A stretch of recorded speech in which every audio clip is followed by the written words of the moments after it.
దేవుని నామానికి స్తోత్రము. మీ అందరికీ వందనాలు. ప్రభు మహాకృపను బట్టి ఆంధ్ర ప్రాంతం తిరిగి వస్తూ ఉన్నాం. ప్రభు మహాకృపను బట్టి బైబిల్ గ్రంథంలో ఒక మాట ఉంటుంది కదా, ఏమని ఉంటుందంటే మార్కు సువార్త 1వ అధ్యాయం 15వ వచనంలో ఉంటుంది, కాలము సంపూర్ణమై ఉన్నది, అంతటా అందరూ మారు మనసు పొందవలనని సువార్తను ప్రకటించుడి అని అంటాడండి. ఈ సువార్త ఎవరు ప్రకటిస్తూ ఉన్నారు అని అంటే యేసుక్రీస్తు ప్రభు వారు ప్రకటిస్తున్నటువంటి సువార్త ఇది.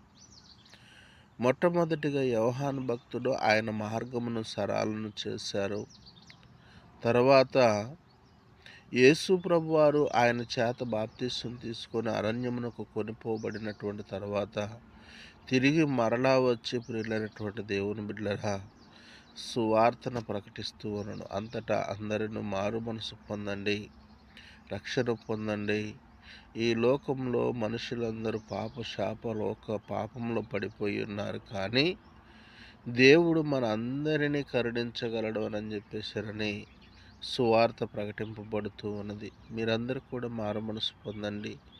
ఈ సువార్త వింటున్నటువంటి ప్రతి ఒక్కరు కూడా మారు మనసు పొందాలని ప్రభు లేఖనం చెప్తూ ఉన్నది. దేవుడి మాటను దీవించి ఆశీర్వదించునుగాక. ఆమేన్.